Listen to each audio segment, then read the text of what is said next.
Warahmatullahi wabarakatuh. Salam Om Swastiastu, Namo Buddhaya, salam kebajikan, dan salam sejahtera untuk kita semua.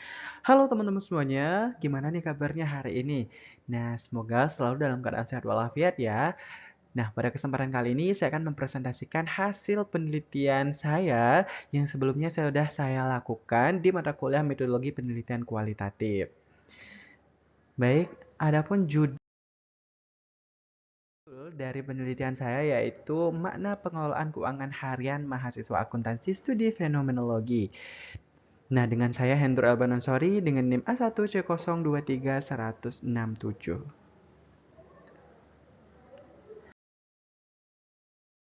Baik, berikut adalah abstrak dari penelitian saya. Jadi, penelitian ini bertujuan untuk menggali makna pengalaman mahasiswa akuntansi dalam mengelola keuangan pribadi. Adapun penelitian ini menegaskan bahwa pengelolaan keuangan bukan hanya perilaku, tetapi pengalaman bermakna yang membentuk kesadaran dan tanggung jawab mahasiswa itu sendiri. Baik, selanjutnya kita akan beralih ke bab pertama nih ya, bab pendahuluan. Baik. Nah, berikut adalah latar belakang dari penelitian saya. Jadi, kenapa saya tertarik untuk mengangkat topik tersebut? Karena memang mahasiswa berada pada masa transisi gitu ya, menuju kemandirian. Selain itu juga, mahasiswa akuntansi diharapkan bisa mengelola uang gitu. Karena memang untuk mahasiswa akuntansi itu berfokus ilmunya kepada keuangan gitu. Jadi, sangat tidak etis ketika mahasiswa akuntansi yang belajar tentang keuangan, tetapi mahasiswa tersebut tidak pandai dalam mengelola keuangannya sendiri seperti itu. Selanjutnya juga namun, sebagian besar mahasiswa masih bergantung pada uang bulanan dari orang tua. Nah, kondisi ini menimbulkan berbagai pengalaman seperti rasa aman, cemas, rasa bersalah, dan tanggung jawab. Oleh karena itu, pengelolaan keuangan mahasiswa adalah pengalaman subjektif bukan sekedar angka. Itulah kenapa juga saya tertarik untuk mengangkat topik-topik ini. Selanjutnya, untuk untuk latar belakang terkait dengan state of the art-nya, penelitian sebelumnya tentang keuangan mahasiswa lebih banyak menggunakan pendekatan kuantitatif, misalnya tentang literasi keuangan atau perilaku konsumsi. Namun, penelitian tersebut belum menggali gitu makna subjektif mahasiswa, belum menangkap pengalaman emosional mereka, dan hampir tidak ada yang menggunakan pendekatan fenomenologi di FEB Universitas Mataram. Inilah yang menjadi dasar pentingnya saya mengangkat penelitian ini gitu.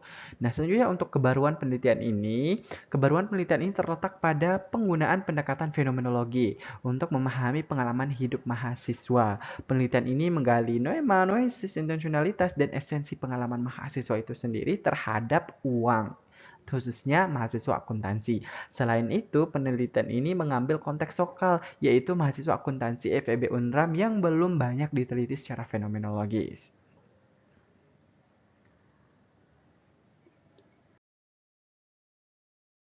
Nah, selanjutnya untuk rumusan masalah ataupun pertanyaan masalah dari penelitian saya ini ada 4 poin.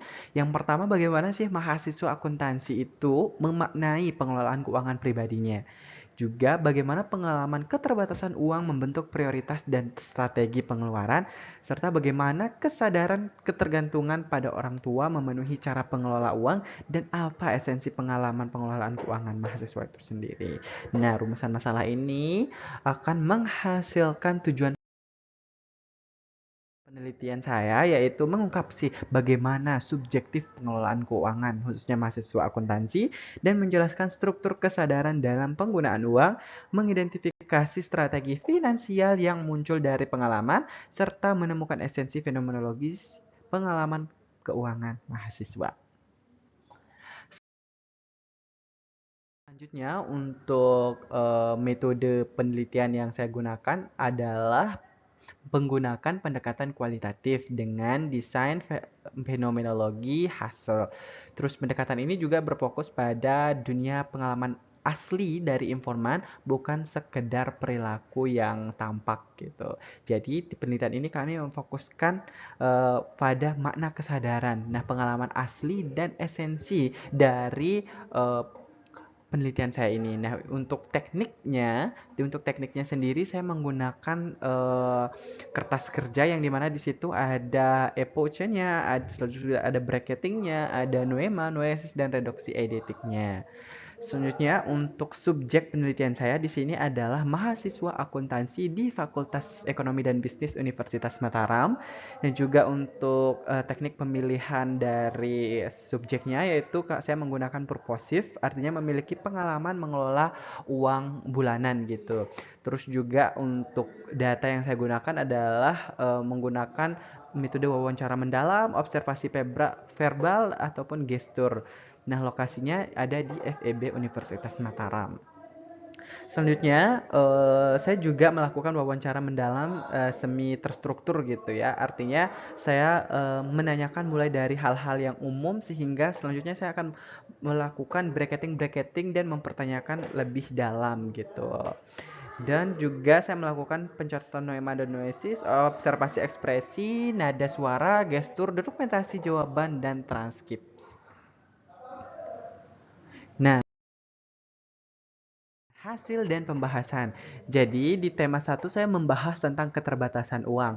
Jadi 300 ribu, saya menemukan di lapangan bahwa informan memiliki uang saku 300 ribu. Nah, di 300 ribu ini dia harus pandai-pandai dalam memprioritaskan penghematan dan disiplin dalam mengelola keuangan tersebut. Dan di situ juga muncul kecemasan uang cepat habis. Selanjutnya, selain dari keterbatasan uang itu sendiri, saya juga menemukan bahwa di tema kedua tentang ketergantungan pada orang tua. Dengan kita selalu bergantung kepada orang tua, kadang memang kita merasa aman gitu.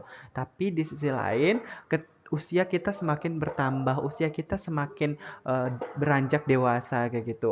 Artinya di situ ada tanggung jawab moral yang harus dipikul oleh informan itu sendiri gitu. Jadi semakin tinggi usia seseorang, semakin dewasa seseorang, semakin beranjak usianya seseorang, maka tanggung jawab untuk meminta uang ataupun beban untuk meminta uang kepada orang tua itu semakin tinggi gitu. Terus juga selain itu, ketika kita sudah beranjak dewasa, eh, ada keinginan untuk seseorang untuk mandiri seperti itu. Jadi tidak bergantung kepada orang tua lagi, tidak tidak meminta uang kepada orang tua lagi. Ada keinginan kita untuk hidup mandiri dan itu membalas budi kepada orang-orang terdekat kita seperti orang tua untuk membalas apa yang sudah diberikan untuk si informan tersebut. Selanjutnya untuk tema ketiga yaitu tentang tantangan pencatatan keuangan.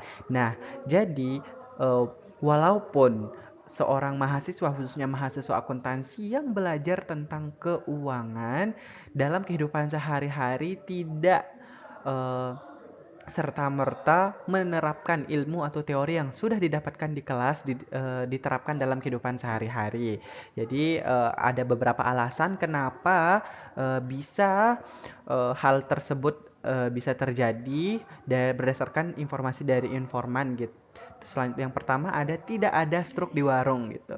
Karena memang eh, ketika ketika seorang itu berbelanja di warung-warung kecil atau UMKM tidak disediakan struk sehingga itu membuatnya sering lupa mencatat gitu. Nah, dari situ ada kesadaran untuk memperbaiki mulai dari eh, mencatat pengeluaran baik itu di handphone ataupun di buku yang dibawa gitu. Selanjutnya untuk tema yang keempat ada kemandirian yang sedang dibangun. Jadi dari permasalahan-permasalahan yang sudah dijabarkan ada dorongan untuk mencatat langsung setelah transaksi dan memahami pentingnya perencanaan gitu.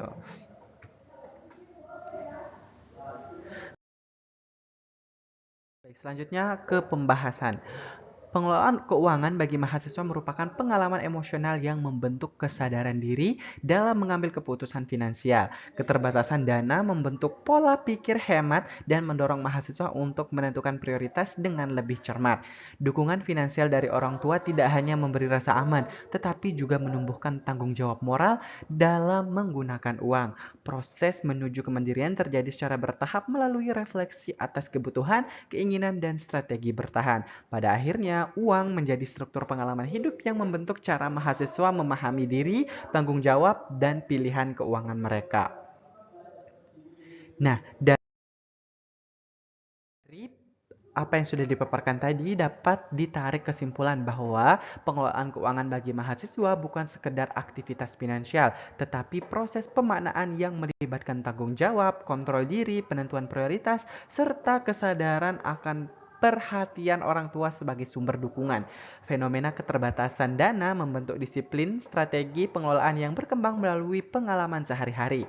Pendekatan fenomenologi membantu mengungkapkan makna terdalam dari pengalaman tersebut, makna yang sering tidak terlihat dalam penelitian kuantitatif. Secara keseluruhan, mahasiswa terus berkembang menuju kemandirian finansial melalui proses refleksi, pengalaman, dan pemahaman akan nilai uang dalam kehidupan mereka. Nah, itu tadi presentasi terkait dengan penelitian yang sudah saya lakukan dengan judul makna pengelolaan keuangan harian mahasiswa akuntansi studi fenomenologi. Semoga apa yang sudah saya jabarkan, apa yang sudah saya jelaskan dapat menjadi informasi buat teman-teman dan jadi pembelajaran tambahan untuk teman-teman semuanya. Baik, sekian dari saya. Terima kasih. Wassalamualaikum warahmatullahi wabarakatuh.